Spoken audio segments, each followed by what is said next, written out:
my own little cave at the moment. This is like my little sacred space. One of my cats is right here. This is Freya.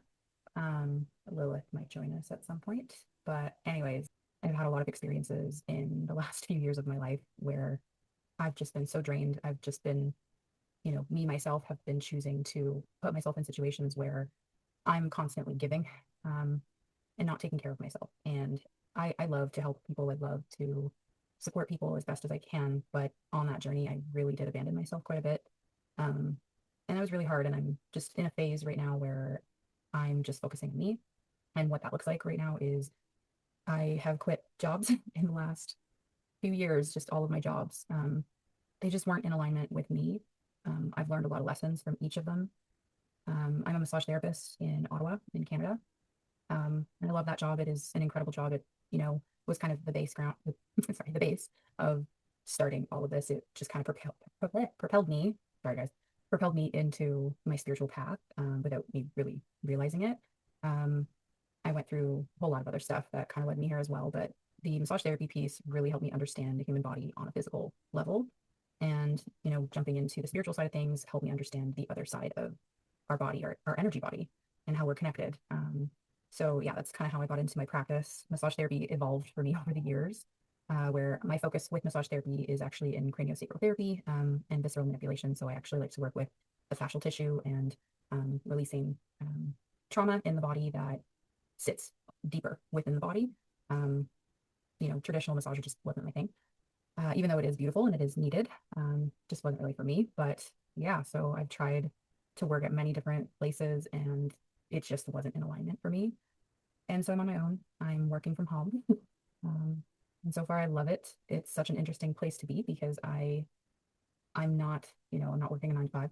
So this looks really, really odd to most people in my life. And they're so, I would say, maybe worried or just confused as to why I'm doing this. And I'm just learning to trust my intuition. I'm learning to trust the universe. And so here we are.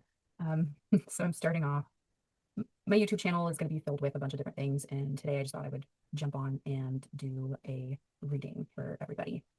There's a lot of stuff going on collectively. There's so many things, a lot of chaos happening. So, just wanting to maybe hopefully give people some clarity on their own emotions and maybe what they're going through. The sun is definitely coming in right now, so it's gonna get real sparkly for a little bit.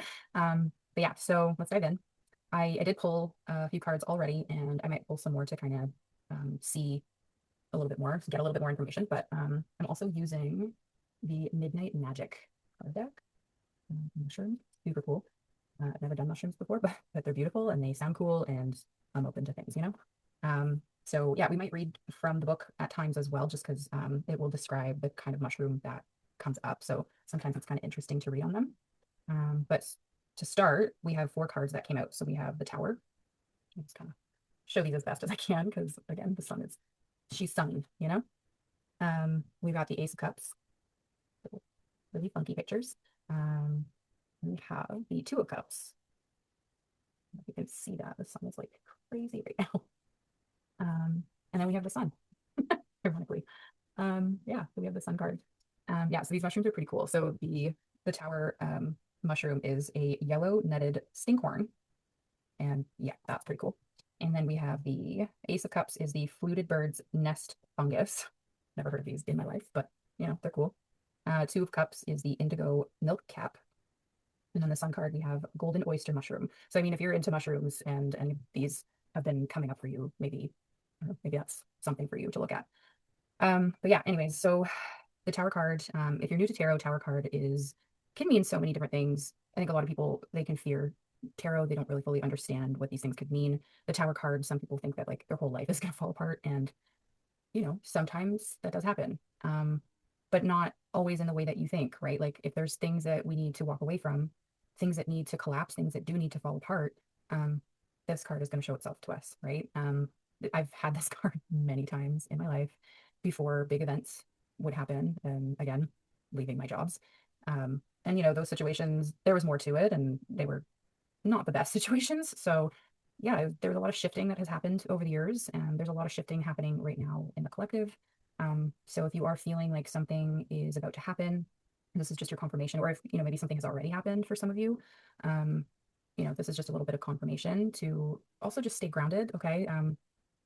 Don't sit in fear about this. Change can be scary, but it's usually happening, well, it's always happening for our highest and best, in my opinion. I don't know, other people have different opinions on that, and that's okay. Just take what resonates with you. Um, yeah, so that's kind of what I'm seeing with the Tower card. And so this is a collective message, right? So, you guys are not the only ones going through this. I'm also going through this very complicated life stuff that, we move through. Um, but the second card, the Ace of Cups, right? The Ace of Cups is about new beginnings, abundance, flowing, and abundance looks like so many different things. I'm really looking at money wounds for me right now. It's a big wound for a lot of different people. We see money as this like physical object, and we have no idea how much it is tied to our nervous system, how much it's tied to our fear of expansion. One of the things that I came across recently that I learned was how we always narrow where our income is coming from, right? Like your 9 to 5 job is the only way that you're going to make money. Like that, those are not true. It's just not true. So whatever's happening in your life right now, you're doing the work. There's just this work that you're doing, and doing inner work does not have to always look like you seeing a healer, right? I tell my clients this all the time when I do healings with them. Like, I'm just here to assist. I'm not here, there's nothing wrong with you. I'm not, doing it for you. I actually watch a lot of my clients do choose to do the work for themselves. And a lot of the times I don't even need to tell them anything. They know. We have our own intuition. We know what to do. Sometimes you just need a little bit of guidance to help you along the way. But whatever it is that you guys are doing, the Ace of Cups is coming through. It's, talking about something new, something expansive. Um, and like I'm excited for that. So I hope that excites you. And again, if it's not already happening for you, it's probably something that is coming to you. And this is probably something that like you just can't explain it, but you just know, you feel it, right? Um, Two of Cups. So two of cups can be so many different things. When we pull two of cups, a lot of the times people are like, oh, partnership, right? Like love. And that could be the case for some of us, right? There could be love coming in, a new relationship. This sun is going crazy. And it's so funny because the sun is like nowhere near, like, anyway, I just find it really funny that it's so shiny right now, just from where it is. But yeah, so the Two of Cups, it could be, again, partnership in many different ways, partnership in business, partnership, friendships, new community, love, right? You're stepping into this new path. This new path is about you finding yourself, trusting yourself.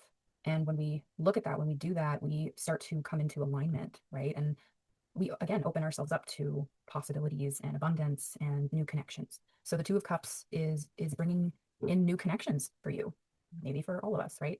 And again, this maybe has already happened for some of you, and maybe it hasn't yet, but it's on its way if it hasn't happened yet. And the Sun card, the Sun card is just such a positive card in the whole deck. Okay, like I don't think you really need to explain. It's the sun. It's bright. It's joy. It's beauty. This is confirming so much joy for you that is on the way. Okay. So just learning to trust the process. I'm learning a lot about myself about, even just instant gratification of when you're doing something. Like it's okay to be bored. It's okay to be bored, guys. I'm learning this lesson. I'm literally like saying this to you, but I'm talking to myself too here. I'm learning to sit in silence. I'm learning to be okay with being bored. You don't have to do things constantly all the time. Most of our nervous systems are just, they're sitting in fight or flight, right? So learning to find the joy and just slowing down. This process feels very um, slow, yet it is going to come in quickly, if that makes any sense at all. Sometimes it doesn't. Okay. I'm just relaying what I'm hearing. Um, but yeah, with this path, like the work that you're doing, the slowness that you're taking, jumping off the cliff, like the Tower card kind of reminds me of the Fool card of just like when the collapse happens, you're also sometimes taking that leap of faith. Um, Sometimes you're the one doing the collapsing. So with this journey, just trust that you are on the right path. You are in alignment with where you're going. So just trust it. Okay. Let's see if anything else wants to come through. Oh, okay. Oh my God, that's crazy. Okay. So we got Queen of Wands and I split it. There's King of Wands. So, okay. Okay. Wow. Okay. This is really, yeah, this is, there's, there's connection, coming in, and let me just kind of sit with this for a sec. I was like, no, I'm not going to do a love reading because I'm not a fan of, always doing love readings. it's potentially a love reading. It can be, right? Everybody's path is different. But we just had the Queen and King of Wands shoot out. The High Priestess is in there. The Lovers card just kind of shot out at me. Um, yeah, there's just okay. Wow. There's this beauty, this change that is coming in, and I just don't think that you guys are aware of the kind of connections that are coming forward because of this. Um, it might feel really slow right now, like you're unsure of what is happening. You're probably sitting here being like, I've been doing the freaking work. Like, where are the results? Like, what's going on? And like, girl, me too. But it's coming in. Like, there's this alignment of whatever the decisions you're making right now. Yeah, like lovers, connection, partnerships, in all forms. And for some of you, this is love. For some of you, this is partnership connection. And for some of you, these are like strong soul connections of even just friendships, right? Like if you're somebody that has not had the best experience with friend groups or even just business, there's this huge expansion happening. I guys, I'm a water sign. Okay, I've already mentioned this, but like once you get to know me, you'll realize that my words are not always the best because I have like no, I don't really think I have a lot of earthy signs in my chart. I'm a Pisces sun and moon, so a lot of what I read, I just feel so deeply. So I will do my best to explain all of this, and I hope I have so far. But anyways, I'm gonna keep going regardless. These cards are just so beautiful. There's just so much change happening. So again, going back to the tower, don't be afraid of this. Don't be afraid of the collapse of timelines, old stories, your old life. Leave it behind, let it fall away, right? Walk away from whatever it is that you need to walk away from to align yourself with all of this because you don't realize it right now, but there is so much on the other side. There's so much on the other side. Again, this is collective reading, so this is going to look different for all of us. You know, write in the comments, like let me know if anybody has been experiencing these changes. You can also book a personal reading with me if you want to dive into this a little bit more. Just again, because we're all so different and our experiences are going to be so different. But yeah, this is very exciting, and I was getting a lot of chills through this. So I'm excited for you guys. This is so great. This is so cool. Yeah, I think I'm going to leave it there for the first reading. But again, if anybody has any further questions, write them in the chat in the comment section. I'll do my best to answer them. But again, you can also follow me on Instagram at vanessence.wholehealing. And yeah, you can book in with me. I'm doing virtual sessions right now. So intuitive card readings. I might use, other ways of doing readings. There's other tools of divination that we can work with. But yeah, if there's anything else, please let me know. I hope you enjoyed this. I hope for some of you it resonated. And if not, if you're questioning things, again, I'm here. So thank you for joining me today. Bye, guys.